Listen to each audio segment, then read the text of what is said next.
this point. You bring the music up. Living the death and the sky is rotting. Blood-ridden corpses lasting on the floor. He tortures my mind as I wait for my life to end.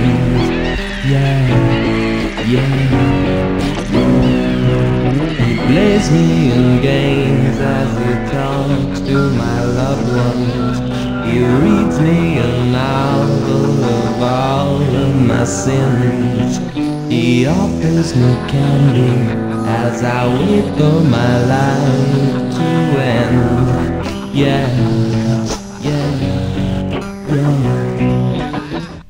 Alright, today we're talking about Waxwork, 1988 comedy horror film. It's a horror anthology. Quick and easy summary for the piece. A wax museum owner uses his horror exhibits to unleash evil onto the world.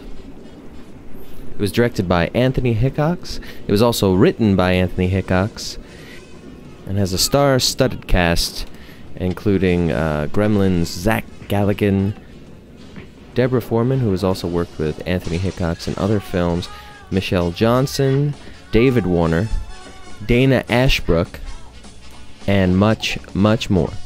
I'm a big fan of Anthony Hickox. The first movie of his I had ever seen was Waxwork, but then I had gone on to see Hellraiser 3, which was actually my introduction to the Hellraiser franchise. I watched it alone on a Halloween night. There was nobody else in the house. It was very effective. Scared the living hell out of me. I also saw the sequel to Waxwork, which he had also wrote and directed. That was, unfortunately, I believe, a direct-to-video sequel. Anthony Hickox had also done an HBO movie, or at least got released from through HBO, called Full Eclipse. It was a kind of a werewolf action movie featuring a bit of werewolf cop action. It was actually written by Richard Matheson's son, the famous author, and starred Mario Van Peebles and Patsy Kensit. He also did one of the Warlock movies, Warlock the Armageddon, which I believe was the sequel to Warlock. The second film, he also did a vampire film called Sundown, The Vampire in Retreat. I remember that film fondly. I think I caught that on HBO or the movie channel, something like that back in the day. It came out in 1989, which was the year after Waxwork, and starred David Carradine, which was my first David Carradine film that I had seen. That was even before I knew of Kung Fu, and way before the Kill Bill films. And it had a part for Bruce Campbell in that film. It featured two actors who were previously in his Waxwork film, Deborah Foreman and Dana Ashbrook. It was a very interesting film, another funny horror comedy. It was the first time I had ever heard the unique idea of wooden bullets to perish vampires. And I thought that was very interesting at the time I'd seen it. And even recently I've seen the wooden bullets used in other films and works of fiction as a way to get rid of vampires. This film is absolutely one of my favorite horror films. It is one of the greatest horror anthology films I've ever seen. Very well might be my favorite. It features a classic framing device using the wax figures set up in a cursed waxwork exhibit. At first we are shown all of the wax scenes on display and become excited to find out which ones will come to life. All are depicting famous scenes from classic horror stories from film and literature. By the end of the film, they all get their chance to shine, but each individual short film scattered throughout the piece are special on their own. The segments have everything from werewolves to mummies to vampires to what the hell is that?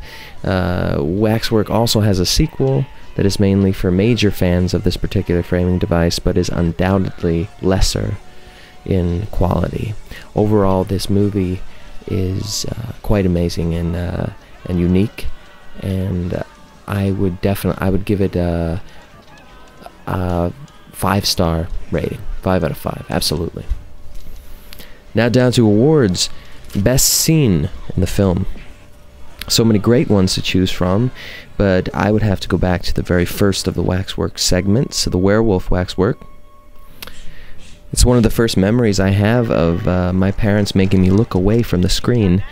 Sometimes they just fast forward the bad parts of a film, but this time they told me to look away, which made it all the scarier. What I was imagining in my head with my eyes closed, listening to the horrific sounds coming from the screen, was way worse than if I would have seen it for myself. But I guess they thought that they were shielding me. My love of film only grew over the years. Even back then, I knew how unique Waxwork was, and that I was witnessing something special. Best song cue or musical score cue? I would have to give the best, even though I really enjoy the "It's My Party" track at the very end with the closed credits. I would have to pick the Sarah and the Marquis piece by Roger Bellin. He did an amazing score for this film, and that piece being the highlight for me. What a beautiful sight. No? First, I'm going to warm you up. Best effect of the film. A lot of memorable creature effects in this film, but if I have to pick one, I'll say the meatless leg bone on the guy that's laying on the table in the vampire segment. There's a lot of nice humor in that segment, and that is just a really enjoyable scene and believable, and at the same time very campy effect, but they pull it off well. Very enjoyable. Creepiest/scariest scene. Surprisingly, I'd have to go with the mummy scene, because it's hard to make mummies scary. Tales from the Dark Side, the movie, does it nicely, and this one does as well. I remember the mummy with that terrible moan and the bloody mouth, kind of like that zombie in Thriller.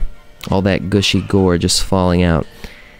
And of course the bone-chilling closer of being locked inside the tomb at the very end of the segment. Buried alive, that fear of claustrophobia and suffocation. Best character. It's a bit gimmicky, but I'd say the best character here would have to be the one on the poster.